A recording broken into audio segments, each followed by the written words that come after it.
오늘 우리에게 주신 하나님의 말씀입니다. 여호수아서 3장 7절에서 17절, 신명기 역사서, 신명기의 마지막 34장을 지난주에 여호수아서의 서론이 신명기에 붙어 있습니다. 그래서 여호수아 서론으로 이렇게 여호수아에게 이렇게 넘겨주는 그런 본문을 우리가 대할 수 있었고, 오늘 본격적으로 여호수아가 사명을 감당하는 첫 번째 임무죠. 그것을 오늘 본문에서 발견할 수 있습니다.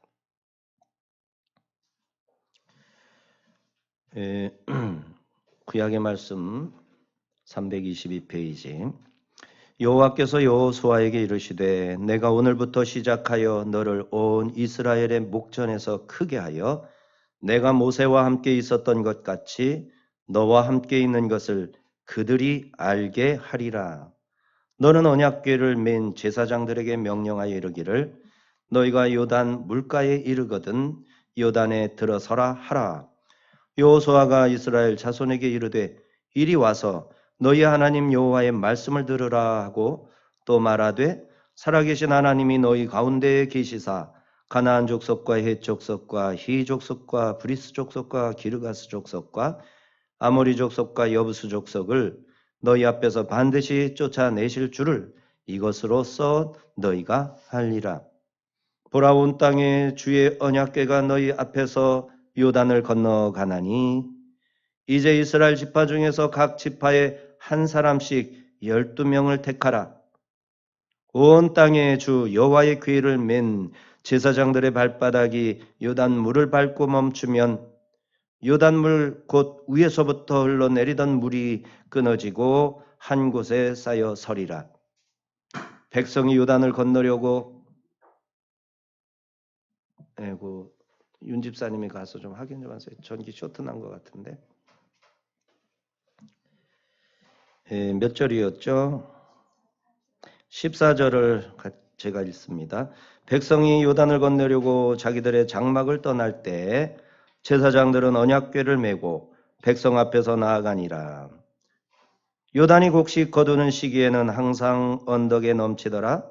궤를 맨 자들이 요단에 이르며 궤를 맨 제사장들의 발이 물가에 잠기자 곧 위에서부터 흘러내리던 물이 그쳐서 사르단에 가까운 매우 멀리 있는 아담 성읍 변두리에 일어나 한 곳에 쌓이고 아라바의 바다 여매로 향하여 흘러가는 물은 온전히 끊어지매 백성이 여리고 앞으로 바로 건널세 여호와의 언약궤를 맨 제사장들은 요단 가운데 마른 땅에 굳게 섰고 그 모든 백성이 요단을 건너기를 마칠 때까지 모든 이스라엘은 그 마른 땅으로 건너갔더라. 아멘. 무슨 일이 있었어요? 예? 음에? 이쪽이 다 나갔네요? 그러면은 소리는 저쪽에서 났죠? 네. 그러면 저쪽에서 쇼트가 난 거네요. 김희자 집사님 거기서 뭐 좀 스트레스를 풀으셨나요? 풀리신 거군요. 어쨌든 간에. 네. 집사님이 푸른 건 아닌데 풀리신 거네요. 네. 그러면은 요 마이크는 됩니까? 저기 카메라? 이예슬 청년? 카메라 돼요? 요 가운데?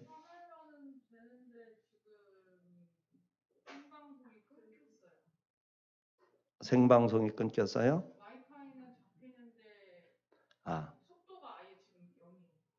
아, 빨리 그러면은 그 핫스팟으로 돌려놓고 자, 그거까지 할 동안 제가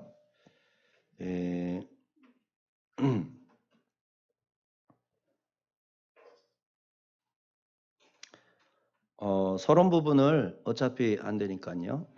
네. 찬양대가 와야 되니까 시간을 좀 주는 거예요. 순서 바꾼 거 이상하지만. 자, 오늘 본문은 요단 도하입니다. 요단 도하. 저희가 도하 훈련을 좀 받아봤거든요. 팀 스피릿 훈련이라는 훈련이 있는데 제가 현역 시절에 팀스피릿 훈련 3번이나 참여한 사람. 그래서 그 훈련에서 이 한강 도하라는 게 있는데 한강을 그냥 맨몸으로 건너가는 겁니다. 그런데 이제 맨몸으로 걸어가면 겨울인데 죽을지 모르니까 보트 있죠, 보트, 고무보트. 그거를 타고 이제 건너갑니다. 그런데 이제 군인들이 보트를 이용해서 건너가면 뭐 기적은 아니죠. 그냥 강을 건넌 거죠. 그렇지만 엄청 춥고 괴로운 일이죠. 그런데 하나님께서 오늘 요단강을 맨발로 그냥 이 배 없이 건너가라는 거죠. 자, 지난주에 모세가 죽었죠? 느보산의 굴에다가 시체를 안치해 두었는데 나중에는 그 시체가 없어졌다고 그랬죠. 그리고 이제 시딤에서 하나님이 여호수아에게 사흘 후에 요단강을 건너리라 말씀을 하셨어요. 그리고 이제 한 사흘이 된 상황에서 요단강을 건너는 내용이 오늘 본문입니다. 여호수아가 시작하면서 하나님이 그 시딤을 사흘 후에 건너갈 것이니까 너는 마음을 강하게 하고 담대히 하라. 내가 너와 함께 하리라. 내가 너를 굳세게 하리라. 약속의 말씀을 주셨죠. 오직 강하고 극히 담대하여 나의 종 모세가 네게 명령한 그 율법을 다 지켜 행하고 좌로나 우로나 치우치지 말라. 그리하면 어디로 가든지 형통하리니 이래 했단 말이에요.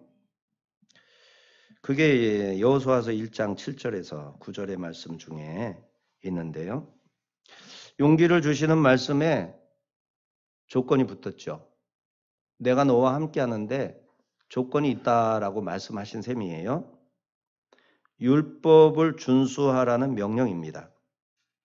내가 준 율법을 지키면 길이 평탄할 것이지만 그렇지 않으면 함께 하시는 것에 위태롭다라는 말씀이죠.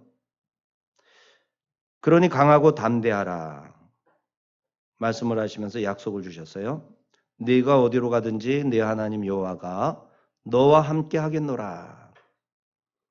그리고 2장으로 넘어가면 드디어 우리가 잘 아는 여리고성 정탐꾼 사건입니다. 정탐꾼을 보내서 라합을 만나서 목숨을 구하고 돌아오잖아요. 그것이 2장입니다. 하나님의 이름이 얼마나 이방인들을 벌벌 떨게 하고 있는지를 두 정탐꾼이 가서 눈으로 보고 돌아오는 거예요. 정탐꾼 가서 뭐 작전 계획을 세우고 지도를 그리고 어디를 치고 이렇게 간 게 아니에요. 정탐꾼이 간 이유는 오직 하나님이 보내주신 건데 보내신 목적이 뭐냐면은 가봐라. 바짝 쫄아 있다. 겁내지 마라. 그거 눈으로 보고 와서 얘기해줘라. 하나님의 이유예요, 그게. 그래서 두 사람이 가서 실제로 그 모습을 봅니다. 하지만 겨우 도망을 쳐서 빠져나오긴 하죠. 그리고 나서 오늘 본문 여호수아서 3장입니다. 여호수아 3장에서 요단강을 건너는 기사가 기록되어 있는데 하나님의 명령대로 온 이스라엘이 아침 일찍 일어나 시딤을 떠나는 겁니다. 그리고 요단강을 지척에 두고 밤을 지새웁니다. 드디어 하나님이 말씀하셨던 사흘 후 요단을 건너야 하는 당일이 되었습니다.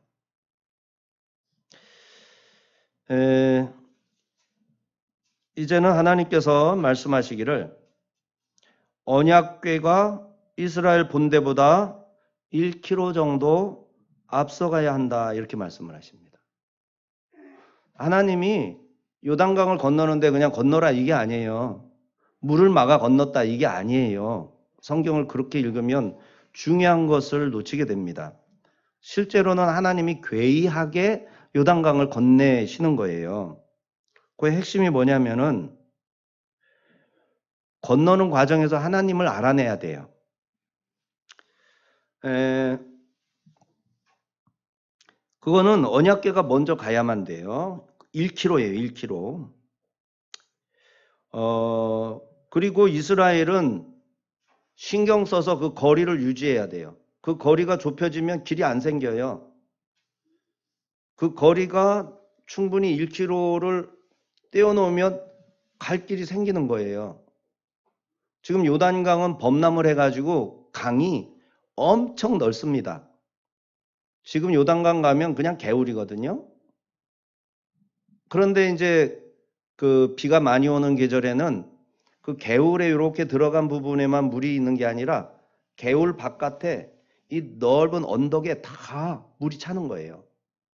그리고 이제 이쪽에 그 고지대, 요단 서편의 고지대, 이쪽에 요단 동편의 고지대는 약 12km, 10km입니다. 고지대에서 고지대는. 이 밑에가 낭떠러지나 혹은 급경사로 떨어져 가지고 길도 이렇게 쭉 안 내려가고요. 왔다 갔다 지그재그로 내려가서 강바닥으로 내려가는 거예요. 근데 여기가 언덕이에요. 이 언덕이 10km에서 12km로 넓혀져 있어요. 요거를 이제 개울 중심으로 이렇게 가면 그 가운데 요단 강물이 흐르는 거예요. 보통 때는. 근데 지금은 가득 차 있는 거예요. 이 언덕에. 그러니까 어마어마하게 긴 거리죠. 12km, 10km 되는 그 거리, 가차이 건너가야 되는 거예요. 1km를 뛰고 건너가는 거리가 상당한 거리가 되는 거죠. 근데 이때 여호수아를 돕는 관리들을 다 뽑았어요. 그래서 이 관리들이 여호수아의 명령을 받아서 체계적으로 백성들의 속도와 거리를 다 조정했어요. 그 역할을 하는 관리들을 세웠어요. 그러니까 뭐 우리는 여호수아 이야기를 표현한 그림이나 영화나 이런 거를 보면 나타나질 않아요. 성경을 보면 아주 체계적으로 건너갔어요. 굉장히 거리를 신경 썼는데 1km를 법궤를 앞세워서 따라가다가 그렇게 잘 따라가면 길이 나타나는 거예요. 길이 나타났다라는 거는 마른 땅이 나타났다는 거예요. 이미 제사장들이 요단강물에 발을 잠그자마자 물은 빠져서 내려가기 시작했고 위에서 내려오던 물은 딱 그쳐가지고 저 위쪽에서 벽을 세웠다라는 건 이쪽에 이 고지대와 이쪽 고지대의 깊이가 약 300m, 400m 됩니다. 3, 400m의 그 고지대에 벽이 하나, 유리벽이 하나 생겨가지고 거기에 물이 점점 차오르고 있는 거예요. 그래서 물벽이 생기고 이 밑에는 물이 다 빠져나가는 거예요. 이게 이제 성경에 나와 있는 그대로입니다. 자, 이렇게 해서 건너가는데 다 땅이 질퍽질퍽할 거 아니에요? 그러는데 길이 딱 나오는 거예요. 그래서 거리를 잘 유지하면서 일사불란하게 움직일 수 있었습니다. 법궤를 너무 가까이 하면 길이 보이지 않을 것이고 멀리 법궤를 앞세우고 거리를 유지하면 걸어가야 할 길이 명확하게 나타납니다. 이와 같이 요단강을 건너 하나님의 기업을 얻으려면 하나님이 백성보다 앞서가시고 길이 나타나서 앞에 보이면 백성들이 출발해서 길을 따라가고 하나님의 법궤가 그 10km의 길의 중간쯤 딱 갔을 때 이제 법궤를 딱 멈춥니다.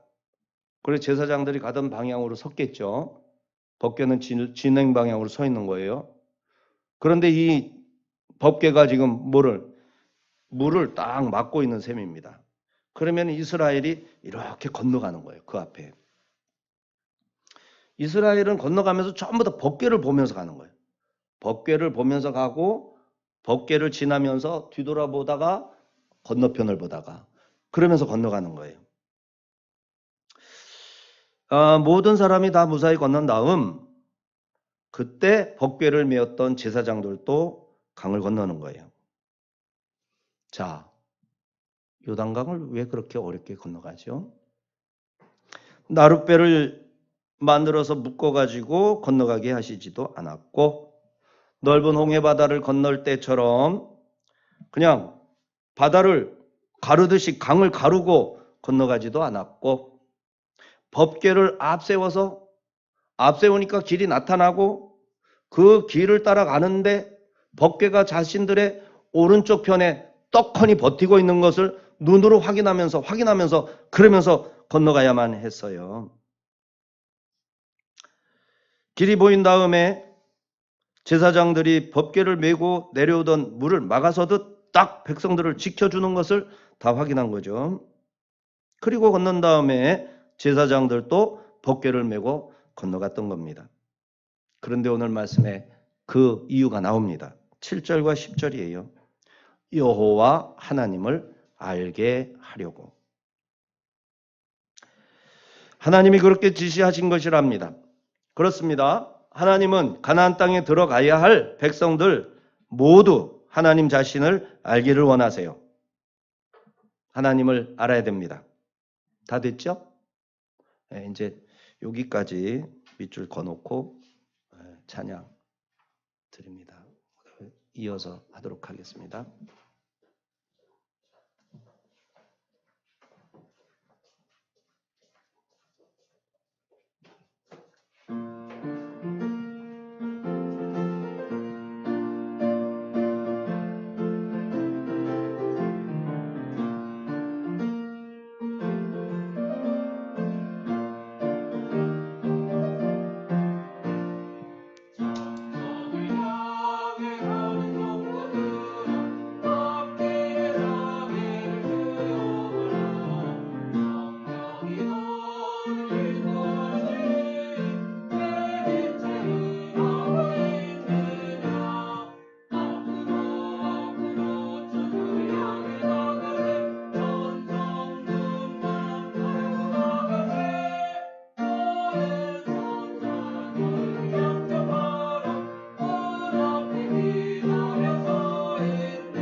아멘. 네, 이제 2부 하겠습니다. 하나님을 알아야 합니다. 성경을 통해서 하나님을 알아야 하고 자신의 삶에 말씀하신 대로 행하시는 하나님을 보고 여호와 하나님을 제대로 알아야 합니다. 하나님께서 자신을 그렇게 알려주시는 것이죠. 우리가 하나님의 백성이니 성경을 통해 하나님을 알 수 있습니다. 그리고 역사를 통해서도 하나님을 알 수 있습니다. 역사 속에서 말씀하신 대로 행하신 하나님을 찾으려 한다면 하나님을 찾고 알아볼 수 있습니다. 그런데 5절에 보니까 하나님을 알기 위해선 성결해야 한다 말씀을 하십니다. 성결한 자가 하나님을 알 수 있기 때문이죠. 지저분한 자가 하나님을 어떻게 만날 수나 있으며 알 수가 있겠어요? 깨끗한 자가 하나님을 알 수 있습니다. 그래서 이스라엘 백성들이 요단을 건너며 하나님께서 행하심을 보면서 하나님을 깨달아 알려면 먼저 성결해야만 했습니다. 5절에 보면 우리 5절을 같이 읽습니다. 너희는 자신을 성결하게 하라. 여호와께서 내일 너희 가운데 기이한 일들을 행하시리라. 요단강을 건너기 하루 전날 그렇게 성결하게 씻었던 것이죠. 그래야 요단을 건너는 놀라운 기적의 주인공이 될 수 있습니다. 홍해는 죄의 지배를 받던 애자를 수장시켜버리는 거죠. 애자를 바다에 빠뜨려 죽여버리는 거예요. 그리고 건너가면서 이제 살아나는 거죠. 노예에서 구원받아 자유를 얻었다는 의미입니다. 옛사람을 홍해 바다에 빠뜨려 죽여버리는 그 의미, 그리고 건너서 새 사람, 새 백성이 되었습니다. 그리고 요단강을 또 건너야 되죠. 광야의 훈련을 마친 40년 뒤입니다. 땀을 씻고 목욕을 해야 할 필요성이 있는 거죠. 광야가 얼마나 무덥고 힘듭니까? 그동안에 몸이 때도 있을 것이고 허물도 있을 것이고 그런 것을 깨끗하게 해야 합니다. 그러니까 우리가 구원받을 때 우리는 살아납니다. 근데 천국 갈 때는 살아난 우리에게 뭐가 묻는 거예요? 때가 묻는 거죠. 자범죄들이죠. 이러한 것을 깨끗하게 해야 하는 의미가 요단강을 건널 때 거기에 담겨 있다라는 겁니다. 그러므로 하나님의 백성답게 성결한 몸으로 가나안 땅에 들어가라 이렇게 말씀하신 거죠. 그러므로 홍해바다에서와 달리 자신의 몸을 씻고 성결하게 되어 요단을 건너면서 하나님의 보호와 인도하심을 오른쪽에 법궤를 보고 확인을 해야 되는 거죠. 그렇게 하나님을 알게 되고 하나님을 아는 백성이 되어서 그의 통치를 받으면서 가나안 땅에서 살아가라 이런 뜻이 있는 거죠. 애굽에서는 죄에게 지배를 받았어요. 가나안 땅에서는 하나님의 율법으로 하나님의 통치를 받으며 살아가야 돼요. 죄에게는 자유롭지만 하나님을 섬겨야 하는 새로운 신분이 주어진 거죠. 성결의 의식에는 금식과 몸을 씻는 일이 포함되어 있었습니다. 몸을 씻어 성결하게 된 자는 하나님을 알게 되고 하나님을 아는 자는 하나님이 가르쳐 주신 그 모습 그대로 살아갈 수 있게 되는 것이죠. 자, 이제 오늘 본문입니다. 7절에서 13절은 모세처럼 너와도 함께 있으리라. 내가 모세와 함께 했어. 이제는 여호수아 너와 함께 하겠다. 이렇게 말씀을 하시는 거예요. 오늘 7절 이하는 6절까지의 명령대로 이스라엘 백성들이 실제로 요단을 건넌 내용입니다. 먼저 7절에 하나님은 이스라엘 백성들을 요단강을 건너게 하심으로써 이스라엘 백성들이 함께 하시는 하나님을 알게 하겠다. 모세와 함께 했던 것을 너와도 함께 한다라는 사실을 네 백성들이 알게 될 거다. 이렇게 말씀하시는 거죠. 7절을 같이 보겠습니다. 시작. 내가 오늘부터 시작하여 너를 온 이스라엘의 목전에서 크게 하여 내가 모세와 함께 있었던 것 같이 너와 함께 있는 것을 그들이 알게 하리라. 하나님이 이스라엘 중에 함께 하시는데 여호수아 바로 너와 함께 있음으로써 이스라엘과 함께 하겠다 말씀하는 겁니다. 그 사실을 백성들로 알게 하겠다. 그냥 하나님이 계시다 이걸 알게 하는 게 아니에요. 여호수아와 함께 함으로써 이스라엘이 하나님과 함께 할 수 있다라는 것을 그들이 알게 하겠다. 지휘권 그것을 이제 확보시켜주는 셈이죠. 이는 또한 이스라엘 백성들이 여호수아를 자신들의 지도자로 알게 되는 것을 포함합니다. 이렇게 하나님께서는 충성스러운 여호수아를 인정해 주시고 격려하셔서 용기를 갖게 해주시고 백성들 앞에 권위를 높여 주셨습니다. 여호수아의 사명은 모세에게 맡기셨던 사명의 연장선에 있습니다. 모세 인도로 이스라엘이 홍해를 건널 수 있었던 것처럼 이제 여호수아가 하나님의 백성들을 인도하여 요단을 건너 가나안 땅에 들어가야 합니다. 여호수아도 모세만큼이나 중대한 일을 수행하는 것이죠. 여호수아 입장에서 모세에게 시중들며 백성들과 모세 사이에 중간에서 일을 했죠. 근데 그게 굉장히 벅찼단 말이에요. 이제는 직접 모세처럼 일을 해야 하니 두려움이 앞서는 거죠. 게다가 백성들이 참 두렵습니다. 이 백성들이 모세와 아론을 어떻게 대적했는지 여호수아가 잘 알고 있잖아요. 그럼 이 백성들이 모세와 아론한테도 덤볐다면 자신에게 덤빌 가능성은 100이죠. 100%예요. 100%. 100%. 그리하여 하나님께서 두려워하는 여호수아를 담대케 해주시려고 1장에서처럼 3장에서도 함께 하시겠다고 말씀해 주시는 겁니다.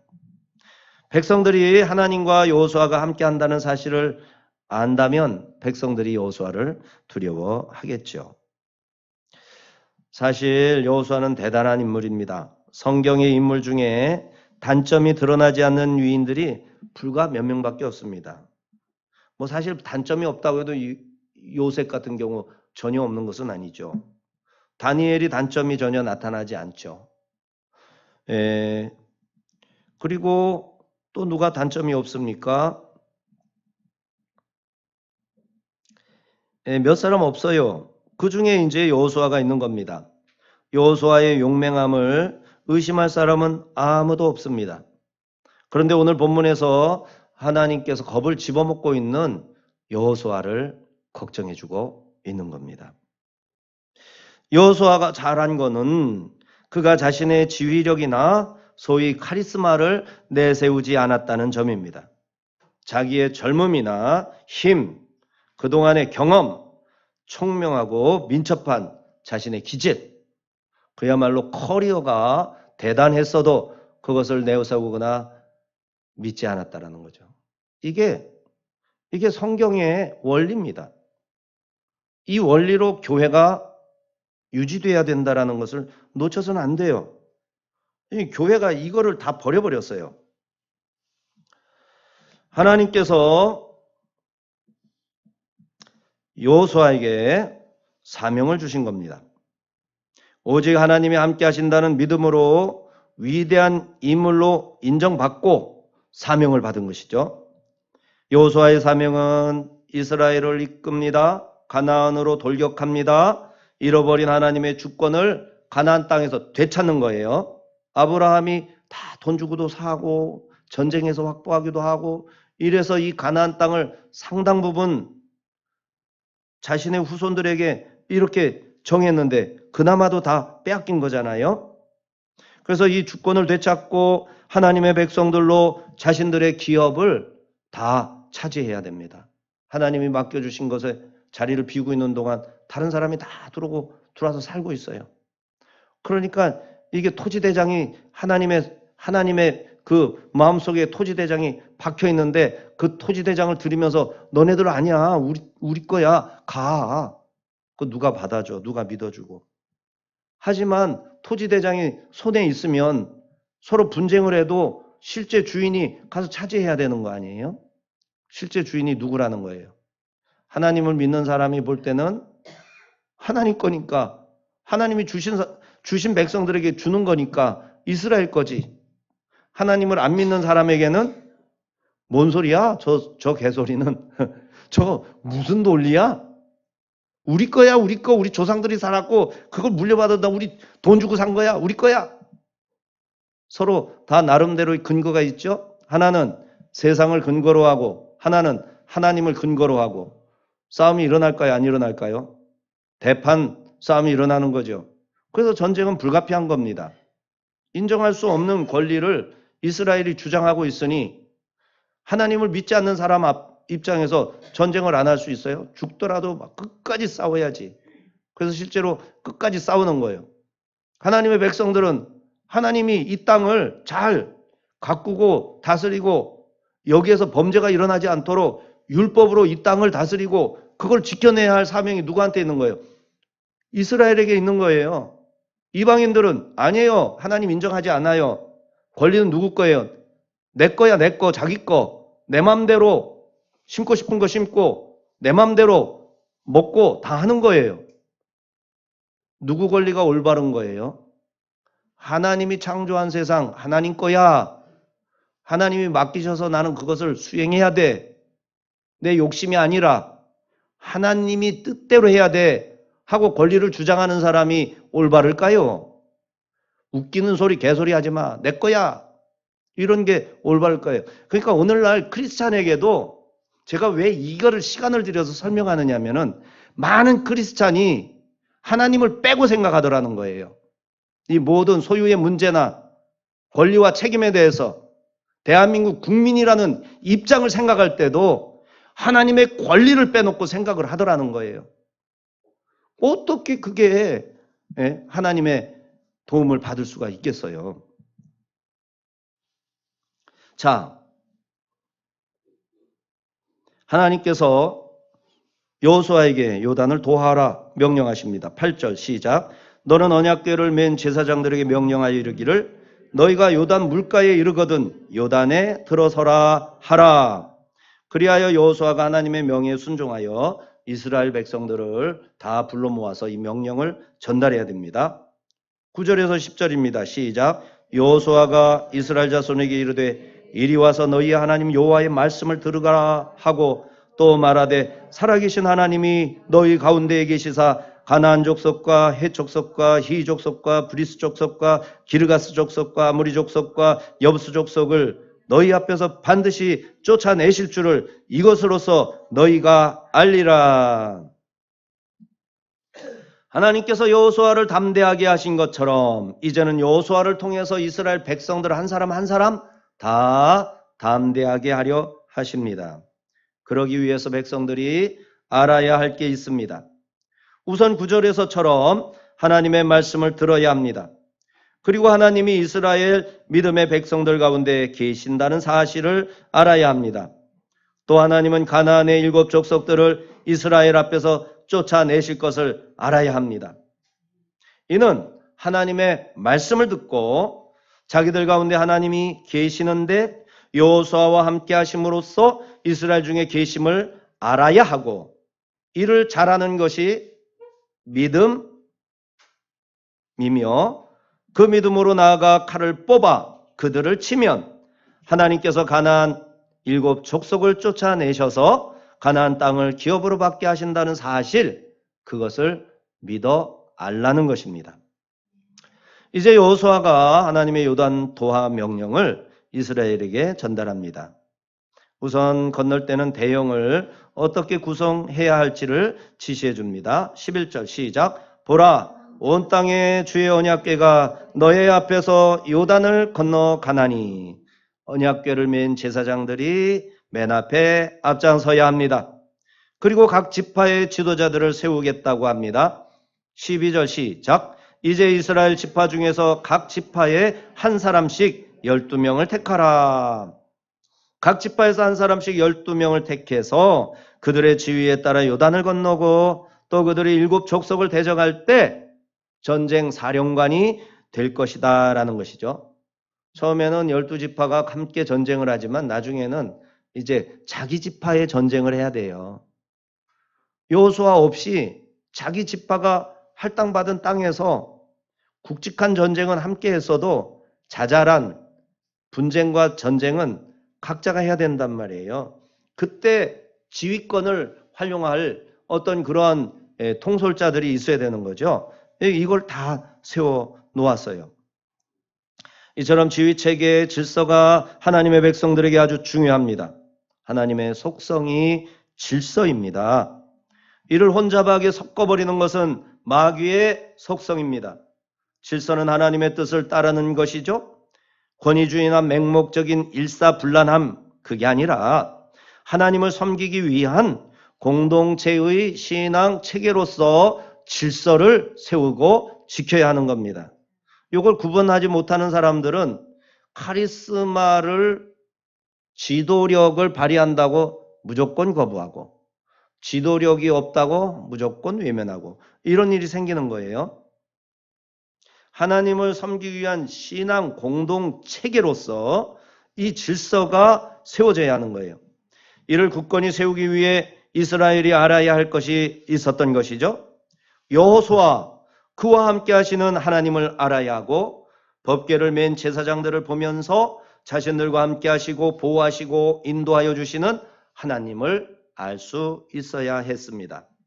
12절 13절입니다. 시작. 온 땅의 주 여호와의 궤를 맨 제사장들의 발바닥이 요단 물을 밟고 멈추면 요단 물 곧 위에서부터 흘러내리던 물이 끊어지고 한 곳에 쌓여 서리라.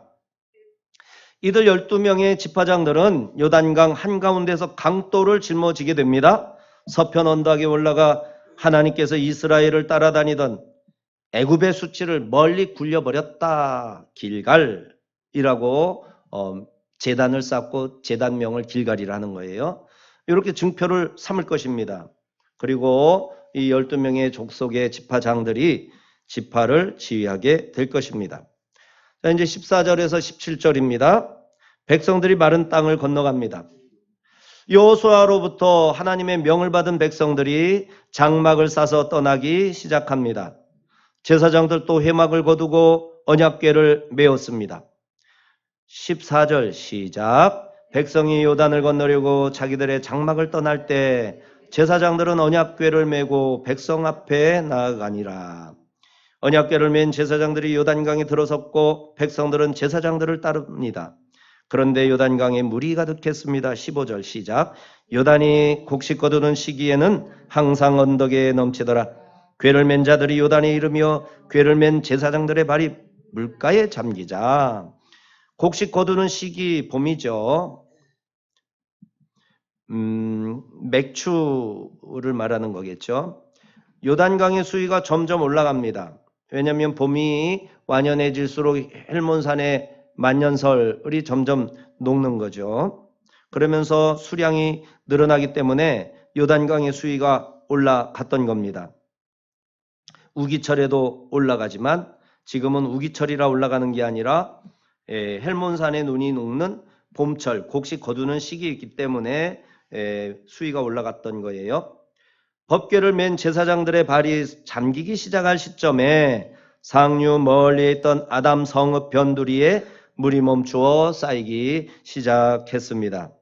그리고 사해바다로 흘러내려가던 물은 다 흘러내려가 물이 끊어졌다. 이렇게 말합니다. 제사장들이 밟은 땅부터 강바닥이 마른 땅이 되었습니다. 16절 시작. 곧 위에서부터 흘러내리던 물이 그쳐서 사르단에 가까운 매우 멀리 있는 아담 성읍 변두리 일어나 한 곳에 쌓이고 아라바의 바다 여매로 향하여 흘러가는 물은 온전히 끊어지매 백성이 여리고 앞으로 바로 건널세. 흘러가는 물은 다 흘러내려가고 내려오던 물은 저 멀리 아담 성읍 근처에 마치 유리벽이 있는 것처럼 거기에 물이 다 쌓였다. 이렇게 보도를 하고 있습니다. 하나님께서 요단 강물을 막아 요단 언덕에 찰랑거리게 하셨습니다. 물이 온전히 끊어졌고 백성들은 여리고 앞을 향해 엄숙한 모습으로 강을 건너기 시작했습니다. 오늘 마지막 절이죠. 17절 시작. 여호와의 언약궤를 맨 제사장들은 요단 가운데 마른 땅에 굳게 섰고 그 모든 백성이 요단을 건너기를 마칠 때까지 모든 이스라엘은 그 마른 땅으로 건너갔더라. 요단강 한가운데 제사장들이 법궤를 맨 채 서 있는 상태에서 백성들이 모두 마른 땅을 밟고 건넌 것입니다. 하나님은 온 땅의 주인이십니다. 사람은 강바닥을 밟고 건널 수 없어요. 그러나 온 땅의 주인이신 하나님이 개입하셔서 이스라엘 백성들로 홍해, 바다, 마른 밑바닥을 건너게 하셨던 것처럼 이제 요단강 마른 강바닥을 발로 밟으며 건너게 하셨습니다. 대적하던 애국 군대를 홍해에 수장시키고 아모리 왕 시온과 옥을 물리치게 하셨는데 이제 요단을 건너가 하나님의 백성의 진로를 가로막는 가나안 족속을 심판토록 하실 겁니다. 홍해가 하나님 백성들에게 길을 열어주었던 것처럼 요단강이 그들을 위해 길을 열어주었습니다. 하나님과 함께하는 하나님의 백성들이 앞으로 나아갈 때 어떤 대적과 장애물도 그 앞길을 막아 설 수 없습니다. 그 어떤 어려움에도 굴복하지 않을 수 있는 것이죠. 당당하게 맞서고 용감하게 걸어가야 하겠습니다. 그러기 위해 우리는 우리 가운데 하나님이 함께 하심을 알아야 하겠고, 하나님을 알기 위해서는 우리가 성결, 깨끗해져야 합니다. 죄의 고백과 참회를 통해서 늘 깨끗해져야만 합니다. 예수님의 피를 의지해서 씻어내야 합니다. 하나님을 안다는 것은 믿음의 다른 표현이기도 합니다. 야다라는 단어는 경험한다라는 뜻이죠. 이 믿음 첫 번째는 지금 하나님께서 여호수아와 함께 이스라엘 가운데 계시다는 것이죠. 두 번째 알아야 할 믿음은 하나님은 이스라엘과 함께 가나안의 우상 숭배자들을 몰아내 주실 것이라는 믿음입니다. 하나님은 교회와 함께 하십니다. 교회가 거짓 선지자, 자기 배만 위하는 지도자들로 가득 차 있다고 하더라도 기도를 끊지 않고 예배와 찬송으로 교회를 지키려는 진실된 성도들이 있는 한 하나님은 교회와 함께 하십니다. 또 교회를 허물고 진리와 하나님 신앙을 회방하는 자들이 교회 안팎에 가득할지라도 하나님은 1차적으로 자기 백성들과 함께 원수들을 대적하여 싸우시고 최후 심판 때 거짓된 자들의 모든 만행과 그들을 심판하실 것입니다. 하나님은 오늘날 그리스도인들이 이를 잊지 말고 잘 알기를 원하고 계십니다. 기도합니다. 거룩하시고 자비로우신 아버지 하나님, 이스라엘과 함께 하셨던 대로 저희들과도 오늘날 함께 하십니다. 많은 사람들이 구약의 하나님과 신약의 하나님을 서로 다른 분으로 엉터리로 이야기하곤 하지만 구약에 계시하셨던 하나님께서 그 계시를 오해하는 자기 백성들에게 온전한 이해를 고쳐서 알게 하시려고 예수 그리스도 아들이 친히 이 땅에 오셔서 말씀이 육신되어 우리 가운데 함께해 주셨나이다. 이제 복음을 우리들에게 들려주셔서 구약시대의 성전을 통해서 함께 하시는 법궤를 통해서 이스라엘 민족을 선택해서 그들의 예배를 받으시고 그들과 함께 하셨다는 사실을 통해서 오늘날 교회를 통하여 자기 백성 삼으신 모든 인류 예수 그리스도를 믿는 그리스도인들로 하나님 백성 삼으시고 친히 함께 하시며 저희들을 통해서 하나님의 계획과 역사를 이루려 하신다는 사실을 알게 하여 주시나이다. 주여, 두렵고 떨림으로 이 사명을 받아 죽을 때까지 수행하다가 주님 앞에 서서 인정받고 칭찬받는 저희들 다 되게 하여 주옵소서. 감사하옵고 예수님의 이름으로 기도하옵나이다. 아멘.